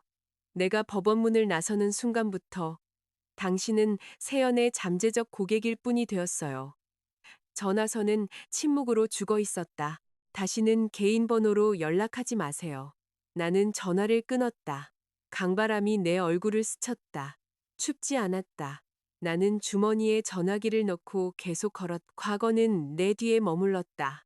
앞에는 세연과 자유, 그리고 내가 내 손으로 만들 미래가 있었다. 12장 서울로의 귀환. 3개월 후 세연은 공식적으로 국내 시장에 복귀했다. 우리의 첫 주요 등장은 서울 국제 비즈니스 포럼이었다. 나는 창업자로서 연설에 초청받았다. 강당은 다국적 기업, 로펌, 투자그룹, 컨설팅 에이전시의 대표들로 가득 찼다. 태양그룹도 초대 명단에 있었다. 내가 무대에 올랐을 때 나는 첫 줄에 앉아 있는 강태준을 보았다. 그는 살이 빠져 있었다. 그의 검은 정장은 흠잡을 데 없이 완벽했지만 그의 눈에 있던 예전의 확신은 사라져 있었다. 그는 마치 첫마디에 말하지 못한 말을 품고 있는 것처럼 나를 쳐다봤다. 나는 한 번 보고 시선을 옮겼다. 내 연설의 제목은 언어 서비스는 단순한 번역이 아니다였다. 나는 아버지에 대해 이야기했다. 나는 통역 부스에서 아버지가 언어를 사용해 만날 수 없었던 사람들을 연결하는 모습을 지켜보았던 것에 대해 이야기했다. 나는 서연의 붕괴, 세연의 재시작, 그리고 국제 인수합병, 법규 준수, 재무실사, 국제협상에서 전문 언어 서비스의 역할에 대해 이야기했다. 마지막에 나는 말했다. 많은 사람들은 번역이 한 언어를 다른 언어로 바꾸는 것이라고 믿습니다. 하지만 진정한 번역은 규칙, 문화, 리스크, 그리고 사람을 이해하는 것을 의미합니다. 다리는 한쪽이 다른 쪽을 정복하기 위해 만들어지는 것이 아닙니다. 다리는 어느 쪽도 깊은 곳으로 떨어지지 않도록 만들어지는 것입니다. 박수 소리가 강당을 가득 메웠다. 잠시 동안 나는 아버지가 불빛 어딘가에 계신 것 같은 기분이 들었다. 이어진 리셉션에서 내가 샴페인 잔을 들고 있을 때 강태준이 다가왔다. 그는 정중한 거리에서 멈췄다. 서지은 대표님, 강 대표님. 그가 작고 씁쓸한 미소를 지었다. 이제 제 이름도 불러주지 않는군요. 여기는 비즈니스 자리입니다. 공식적인 호칭이 적절합니다. 그는 조용히 있다가 내게 파일을 건넸다. 태양그룹의 새로운 국제협력 프로젝트가 있습니다. 세연이 맡아주었으면 합니다. 나는 즉시 수락하지 않았다. 태양그룹은 거래처가 많지 않습니까? 당신을 신뢰합니다. 나는 미소 지었다. 감동해서가 아니었다. 아이러니가 우아할 수 있기 때문이었다. 강태준 씨, 마침내 저를 신뢰하는 법을 배우셨군요. 그의 얼굴이 창백해졌다. 나는 파일을 받았다. 제 팀에서 프로젝트를 검토할 겁니다. 적합하다면 세연에서 공식 견적을 제공하겠습니다. 그가 고개를 끄덕였다. 알겠습니다. 그는 더 말하고 싶은 듯 보였지만 방 건너편에서 누군가 불렀다. 서 대표님, 독일 대표단이 다음 단계에 대해 논의하고 싶어 합니다. 나는 강태준에게 고개를 끄덕였다. 실례하겠습니다. 이번에는 그가 따라오지 않았다. 나중에 최유라는 태양그룹에서 해고되었고 프로젝트 기여도 위조 및 일부 내부 자료 유출 혐의로 법적 추적을 받았다. 한선화는 중개인을 통해 내게 사과 편지를 보내려 했다. 나는 거절했다.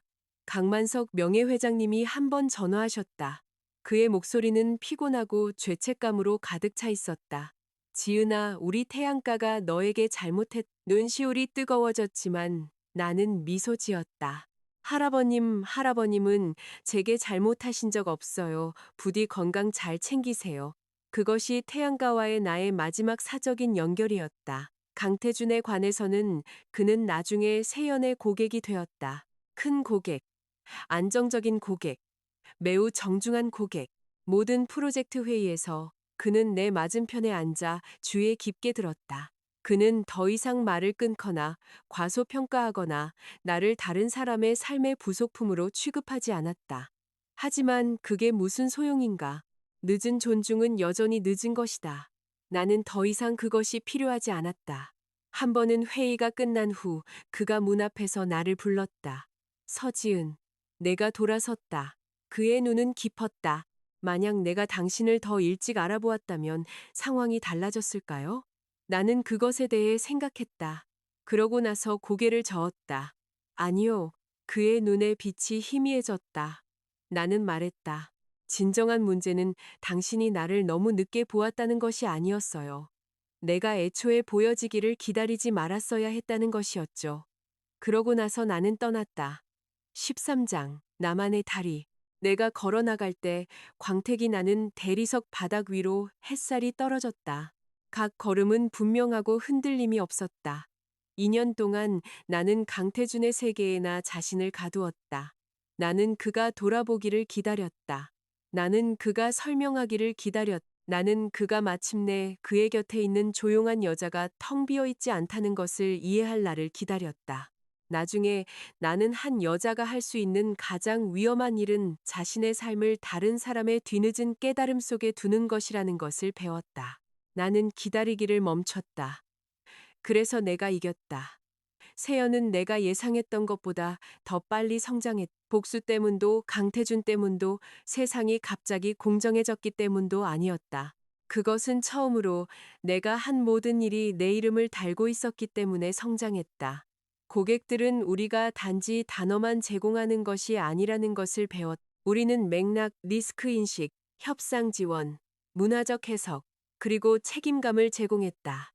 우리는 번역가가 공로를 인정받고 분석가가 이름을 올리며 어떤 비서도 작업자의 서명을 그들이 만든 작품에서 지울 수 없는 팀을 회의 전에 젊은 통역사가 긴장할 때마다 나는 16살에 내가 유리 너머로 아버지를 지켜보던 것을 기억하곤 했다. 나는 그들에게 말하곤 했다. 정확성은 용기입니다. 준비는 존엄성입니다. 당신의 이름은 당신의 작품 위에 있어야 합니다. 때때로 나는 그 펜트하우스에 대해 생각했다. 그리움이 아니라 열병에서 깨어난 후 느끼는 이상한 평온함으로 전망은 아름다웠다. 방들은 비쌌다.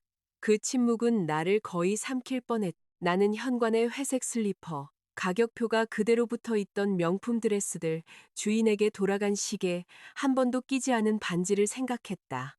그 모든 물건들은 한때 겉에서 보기에 부러워 보이는 삶의 풍경을 형성했다. 하지만 무늬 안에서 잠겨 있다면 금박을 입힌 방도 여전히 방일 뿐이다. 나는 내 문을 강태준은 몇 년 동안 고객으로서 내 세계에 남아 있었다. 그는 전문적이고 꼼꼼했으며 변함없이 존중했다. 그는 회의에서 다시는 과거를 언급하지 않았다.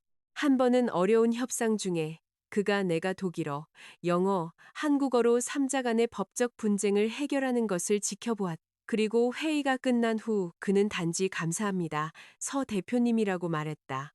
나는 그것을 청구서에 대한 지불을 받아들이는 것처럼 감정 없이 깔끔하게 받아들였다. 세연이 서울 사무소를 열던 날, 김 교수님은 우리가 간판을 공개하는 동안 내 옆에서 계셨다. 세연 통번역. 영어 이름 아래에는 아버지가 한때 사랑했던 한자가 있었다. 다리, 새로운 길, 빛. 나는 주머니에 아버지의 낡은 만년필을 넣고 어머니의 진주가 내 귀에 있었다. 내 자신의 서명이 임대차 계약서, 급여 명세서, 그리고 고객 계약서에 있었다. 빌린 이름도, 숨겨진 결혼도, 침묵의 노동도 없었다. 개소식 후 나는 사무실 근처의 보행자 다리를 혼자 건넜다. 도시의 강이 아래로 흐르며 고층 빌딩, 구름, 그리고 오후의 햇살을 비추고 있었다. 오랫동안 나는 그곳에 서서 교통소리, 바람소리, 그리고 여러 언어로 지나가는 목소리들을 들었다. 다리는 누구에게도 건너달라고 애원하지 않는다. 그것은 단지 서 있을 뿐이다. 나는 한때 사랑이 선택받는 것이라고 생각했다. 이제 나는 더 잘한다. 나를 선택해야 할 첫 번째 사람은 바로 나 자신이다. 내 남은 인생은 길다. 그리고 마침내 나는 나 자신의 다리를 걷고 있다. 에필로그. 내가 간직한 것. 사람들이 이혼 후에 여자가 간직할 것이라고 생각하는 것들이 보석, 사진, 값비싼 선물, 마지막 메시지, 누군가가 한때 그녀의 것이었다는 증거. 나는 그런 것들을 하나도 간직하지 않았다. 내가 간직한 것은 공책들이었다. 나는 태양그룹에서의 첫 달에 쓴 공책을 그곳에는 유럽 재무팀의 구조를 잡고 신중한 글씨로 적어두었다. 나는 다른 모든 사람들이 잠들어 있는 동안 쌓아 올린 독일 규제 용어 파일을 간직했다. 나는 아버지가 20년 전에 시작하셨고 여백에 여전히 그의 주석이 숨겨져 있는 번역 메모리를 간직했다. 이 구절은 단순해 보이지만 의도가 중요하다. 항상 의도를 번역해라. 오랫동안 그 문장이 나를 따라다녔다. 나는 강태준을 너무 관대하게 번역했다. 나는 무시를 스트레스로, 침묵을 자제력으로, 무관심을 성격으로, 그리고 굴욕을 내가 눈을 뜨고 서명한 계약에 피할 수 없는 비용으로 번역했다. 나는 한선화의 경멸을 전통으로, 최유라의 도둑질을 야망으로, 그리고 내 자신의 피로를 빚갚음으로 번역했다. 떠난 후에야 나는 용어집을 수정했다. 무시는 무시였다. 침묵은 허락이었다. 무관심은 대답이었다. 그리고 떠나는 것은 배신이 아니었다. 그것은 내가 몇 년 만에 말한 첫 번째 정직한 문장이었다. 세연의 첫 사무실은 크지 않았다. 벽에서는 가칠한 페인트 냄새가 희미하게 났고 의자는 이틀 늦게 도착했다. 커피 머신은 끔찍한 커피를 만들었고 첫 고객 발표 중에 인터넷이 끊겼다.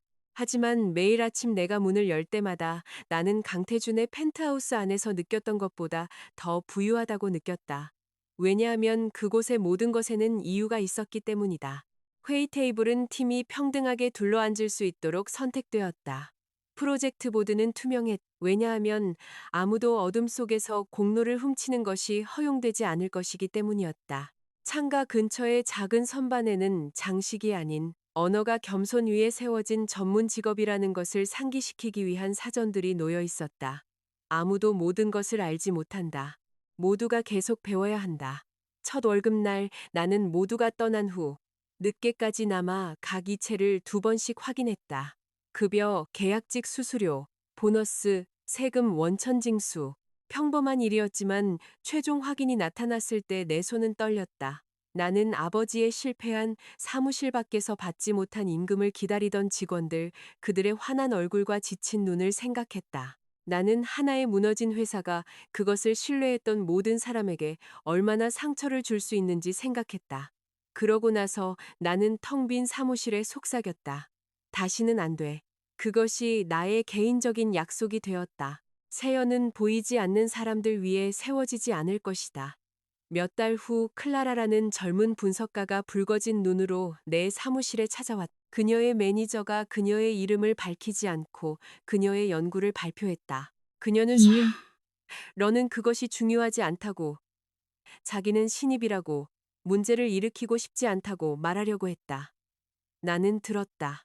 그러고 나서 나는 프로젝트 파일을 열고 버전 기록을 검토하고 전체 팀을 회의실로 불렀다. 업무에는 출처가 있습니다. 나는 그들에게 말했다. 가치를 창출한 사람의 이름을 밝힐 수 없는 회사는 그 가치를 누릴 자격이 없습니다. 클라라는 회의 후에 울었다. 그녀가 약해서가 아니라 누군가가 공개적으로 그녀의 작업이 그녀의 것이라고 말해준 것이 처음이었기 때문이었다. 나는 그 기분을 알았다. 아버지의 기일에 나는 흰 꽃을 들고 아버지의 묘를 다시 찾았다. 그 해에는 비가 오지 않았다. 하늘은 옅은 파란색이었고 묘비는 내 손끝 아래에서 따뜻했다. 아빠, 내가 말했다. 제가 세웠어요. 아빠가 세운 것과 똑같지는 않아요. 새로운 것이지만 다리는 서 있어요. 처음으로 나는 그에게 사과하지 않았다. 처음으로 나는 패배에서 돌아온 딸처럼 느껴지지 않았다. 나는 긴 여정 끝에 집에 보고하는 여자처럼 느껴졌다. 어떤 사람들은 내가 강태준을 미워하는지 묻는다. 그렇지 않다. 증오는 또 다른 종류의 기다림이다. 그것은 더 이상 당신의 식탁에 자리를 가질 자격이 없는 누군가를 위해 의자를 비워두는 것이다. 나는 그를 명확하게 기억하지만 그를 짊어지고 다니지는 않는다. 나는 그 차가움, 그 부주의한 말들, 병원 바닥에서의 그 밤, 법원의 햇살, 내 인생을 바꾼 이메일 제목을 기억한다. 기억은 당신이 스스로를 올가매지 않는 한 쇠사슬이 아니다. 나는 내 기억을 자료로 사용한다. 언어처럼, 슬픔처럼, 마침내 말로 바뀐 침묵처럼. 만약 내가 2년 전에 나에게 한 가지를 말할 수 있다면 그것은 이것이다. 발견되기를 기다리지 마라. 당신의 가치를 봉인된 봉투로 만들어 누군가 부드럽게 열어주기를 바라지 마라. 당신의 작품에 당신의 이름을 써라.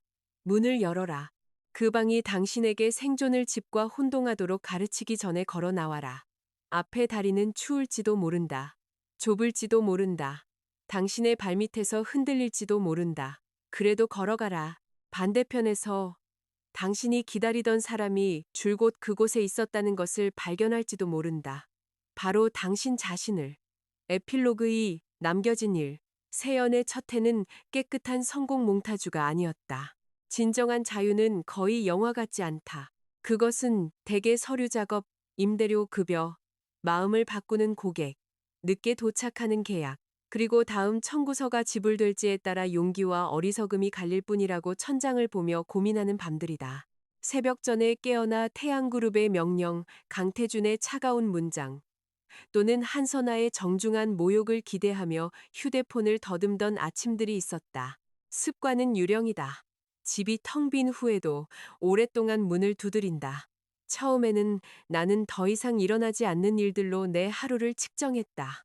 아무도 내가 저녁 식사에 왜 빠졌는지 묻지 않았다. 아무도 내 작업을 다른 여자에게 넘겨주고 그것을 리더십이라고 부르지 않았다. 아무도 아내라는 단어를 내가 알려지는 존엄성을 부정당하면서 수행해야 할 역할로 사용하지 않았다. 그러고 나서 천천히 나는 일어난 일들로 내 하루를 측정하기 시작했다. 한 고객이 우리의 리스크 메모가 재앙적인 중재 조항에 서명하는 것을 막아주었다고 편지를 썼다. 한 젊은 통역사가 첫 이사회급 업무를 마치고 안도의 한숨을 쉬며 나왔다. 김 교수님이 초안 계약서를 앞에 두고 사무실에서 잠이 드셨고 나는 아버지가 내가 너무 늦게 공부할 때 덮어주시던 것처럼 그에게 코트를 덮어주었다. 그 순간들은 작았지만 나의 것이었다. 다시 시작하는 것에서 가장 어려운 부분은 사업이 아니었다. 그것은 공간을 차지하는 것에 대해 사과하지 않는 법을 배우는 것이었다. 태양그룹에서 나는 삶에 의해 조용하도록 훈련받았다. 식탁에서 조용하고, 사무실에서 조용하고, 병상에서 조용하고, 다른 누군가가 내 작업에 공로를 맞춤 코트처럼 입을 때 조용했다. 나는 조용함이 힘이라고 생각했었다. 때로는 그렇지만, 때로는 그것은 단지 훈련된 얼굴을 한 두려움일 뿐이다. 세연에서 나는 다른 종류의 힘을 연습해야 했다. 나는 기본 번역료를 지불하면서 하룻밤 사이에 20페이지의 전문 법률 분석을 원하는 고객에게 아니오라고 말해야 했다. 나는 투자자들에게 우리가 주니어 번역가들에게 저임금을 주면서 규모를 키우지 않을 것이라고 말해야 했다. 나는 언어 공급업체치고는 수수료가 높군요라고 말하는 시니어 파트너의 눈을 똑바로 쳐다보고 대답해야 했다. 그럼 공급업체를 고용하십시오. 우리는 전략적 서비스 제공업체입니다. 처음 그 말을 했을 때 내 손바닥은 테이블 아래에서 땀으로 축축했다. 10번째쯤 되자 나는 떨림 없이 그 말을 진심으로 했다. 강태준과의 내 과거에 대한 소식은 결국 재계를 통해 퍼져나갔다. 언제나 그렇다. 사람들은 여성의 경력을 남성의 후에 연결하는 것을 즐긴다. 그것은 그녀의 성공을 일이 아닌 가십처럼 느끼게 만든다. 한 리셉션에서 내가 거의 모르는 한 여자가 가까이 다가와 말했다. 한때 강태준 대표님과 결혼했다는 게 사실인가요? 지금은 매우 후회하는 것 같던데. 그 같은 남자들은 거의 사과하지 않잖아요. 나는 그녀의 샴페인 잔을 보고 그러고 나서 그녀의 얼굴을 보았다.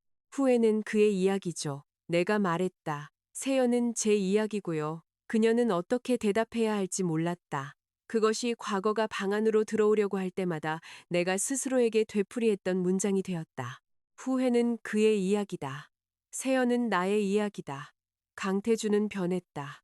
나는 이제 씁쓸함 없이 그것을 인정할 수 있다. 그는 회의에서 더 조용해졌고 공로에 대해 더 신중해졌으며 팀으로부터 훔치는 관리자들을 덜 용납했다. 어쩌면 나를 잃은 것이 그에게 무언가를 가르쳤을지도 모른다. 어쩌면 통제력을 잃은 것이 그에게 더 많은 것을 가르쳤을지도 모른다. 하지만 손상 후의 변화가 손상을 지우지는 않는다. 불의 탄들파는 다시 곡식을 자라게 할 수 있지만 그곳에서 죽은 계절은 여전히 죽은 것이다. 한 번은 이혼 후 1년 우리는 제네바에서 3사 협상을 위해 만났다. 비가 오고 있었다. 회의가 끝난 후 그는 호텔 차양 아래 서서 길가에 늘어선 검은 차들을 바라보고 있었다. 서지은 씨, 그가 말했다. 우리가 다르게 만났다면 어떻게 되었을지 생각해 본 적 있습니까? 나는 그가 원하는 대답을 알았. 더 부드러운 삶. 상상 속의 두 번째 기회. 계약과 병원 복도와 그가 하지 않았던 모든 말들로 얼룩지지 않은 우리의 버전. 나는 비를 보고 고개를 저었다. 아니요. 그가 나를 향해 돌아섰다. 왜죠? 그 질문은 여전히 존재하지 않았던 당신의 버전을 구원할 책임을 제게 지우기 때문입니다. 그는 아주 가만히 있었다. 나는 불친절하지 않게 덧붙였다. 당신이 될 수 있었던 남자는 제 빚이 아니에요. 그가 이해합니다. 라고 말하기까지는 오랜 시간이 걸렸다. 어쩌면 그는 이해했을지도 모른다. 어쩌면 그렇지 않았을지도 모른다. 더 이상 중요하지 않았다. 그날 저녁, 나는 호텔 방으로 돌아와 귀걸이를 빼고 아버지의 만년필을 책상 위에 놓았다. 나는 다음 날의 의제를 검토하고 팀 이메일 3개에 답장하고 깊이 잠들었다.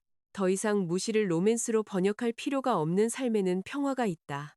다른 누군가가 당신의 슬픔을 기억했는지 확인하지 않고 아침을 먹는 것에는 평화가 있다. 자신의 계약서에 서명하고 자신의 직원에게 급여를 지급하고 젊은 여성들이 탁월함이 평범한 사람들을 불편하게 만들지 않기 위해 숨겨져서는 안 된다는 것을 당신보다 더 빨리 배우는 것을 지켜보는 것에는 평화가 있다. 새연 2주년에 우리는 젊은 번역가와 국제법률 전문가들을 위한 포럼을 개최했다.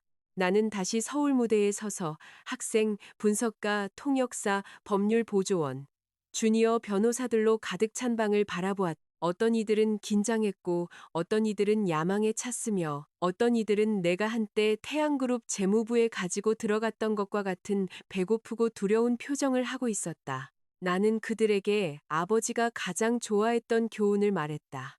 언어는 권력의 하인이 아닙니다. 언어는 증인입니다. 그것은 의도된 것, 약속된 것, 숨겨진 것, 그리고 빚진 것을 기록합니다.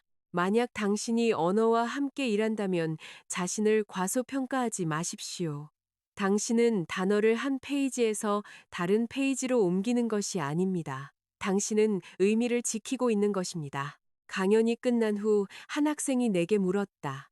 서 대표님, 아직 당신을 필요로 하는 곳을 언제 떠나야 하는지 어떻게 아나요? 나는 태양그룹의 독일 프로젝트를 생각했다. 나는 강태준의 이메일을 생각했다. 당신이 필요합니다. 나는 한때 필요하다는 것을 가치 있다는 것으로 착각했던 병원 바닥에 그 여자를 생각했다. 그러고 나서 나는 대답했다. 그들이 당신을 사람으로서 필요로 하는지 아니면 도구로서 사용하는지 스스로에게 물어보세요. 당신이 봉사를 멈췄을 때야 비로소 당신의 가치를 발견하는 곳은 집이 아닙니다.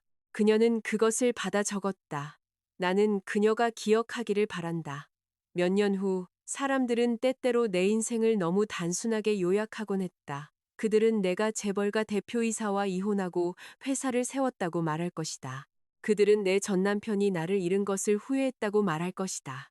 그들은 내가 실패한 결혼에서 일어나 성공했다고 말할 것이다. 그 모든 것이 사실이지만 불완전하다. 진짜 이야기는 더 작고 더 힘들다. 한 여자가 아버지를 구하기 위해 계약서에 서명했다. 한 아내가 감사가 사랑이 아니라는 것을 배웠다. 한 직원이 다른 누구도 그 이름을 불러주지 않을 때 자신의 작업을 기록했다. 한 딸이 죽은 아버지의 꿈을 받아 건너 가져와 새로운 땅에 심었다. 한 전문가가 보이는 것에 대한 허락을 기다리기를 멈췄다. 그것이 내가 간직하는 이야기다. 강태준의 눈물도 최유라의 몰락도 한선화의 후회도 아니다. 그것들은 결과였지 목적지가 아니었다. 나의 목적지는 항상 달이었다. 그리고 매일 아침 내가 세연 사무실로 걸어 들어가 키보드 소리, 전화벨 소리, 책장 넘어가는 소리, 그리고 공기를 가로지르는 언어들을 들을 때 나는 내가 도착했다는 것을 안다. 끝이 아니라 애초에 나의 것이었어야 할 시작에 마지막 노트, 문 위의 이름. 내 이름이 우리 서울 사무실의 유리문에 처음 인쇄되었을 때 나는 안으로 들어가기 전에 복도에서 몇 분 동안 서 있었다. 서지은, 창업자. 글자는 단순했고 무광 검은색이었으며 극적인 것은 아무것도 없었다. 그런데도 나는 그것들을 쳐다보는 것을 멈출 수 없었다. 몇 년 동안 내 이름은 나를 더 작게 만드는 곳에만 나타났다. 아무도 발표하지 않은 혼인 신고서, 아무도 위층 여자와 연결짓지 못한 사원증, 최유라가 위로 보내기 전에 작성자줄을 삭제했던 초안 파일. 이제 그 이름이 문 위에 있었다. 강태준의 성도 아니고 태양그룹의 직원 명부도 아닌 나의 이름. 이웃 회사의 접수원이 지나가며 미소 지었다. 간판이 예쁘네요. 그녀가 말했다. 감사합니다. 내가 대답했다. 그녀가 떠난 후 나는 유리를 가볍게 만졌다. 내 손끝 아래에서 차가웠다.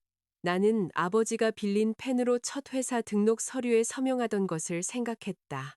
나는 어머니가 그의 첫 국제회의 전에 그의 구두를 닦아주시던 것을 생각했다.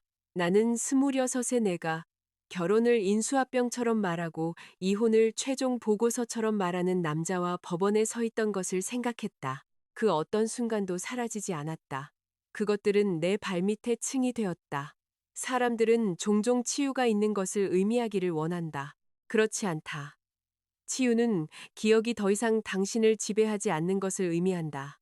그것은 지시가 아닌 역사가 된다. 그래서 내가 그 문을 열고 내 사무실로 들어섰을 때 나는 과거에서 멀어진 것이 아니었다. 나는 그것을 넘어섰다. 안에서는 팀이 이미 일하고 있었다. 누군가는 독일어로 조항에 대해 토론하고 있었다. 누군가는 영어로 금융 용어를 확인하고 있었다. 누군가는 프린터 근처에서 웃고 있었다. 기계가 또 걸렸기 때문이었다. 평범한 소리들, 살아있는 소리들. 나는 가방을 내려놓고 그날의 일정을 열고 시작했다. 그날 아침 나는 강태준이 과연 이해할지에 대해 생각하지 않았다. 나는 한선화가 자신의 말을 후회하는지 또는 최유라가 다른 곳에서 자신을 재건했는지 궁금해하지 않았다. 그들의 이야기는 내 창밖으로 옮겨갔다. 나의 이야기는 이 방 안에 테이블 위에 일해 그리고 지시를 기다리는 사람들에게 있었다. 나는 한 번 안정되고 깊게 숨을 쉬었고 마침내 자유란 누군가가 나를 위해 열어준 문이 아니라는 것을 이해했다. 자유는 내가 손잡이에 얹은 손이었다. 끝까지 함께 해주셔서 감사합니다. 이 인물들의 생생한 여정은 계속해서 펼쳐질 것입니다. 제 작품이 마음에 드셨다면 좋아요 버튼을 누르고 영상을 저장하고 더 많은 모험을 위해 구독하는 것을 잊지 마세요.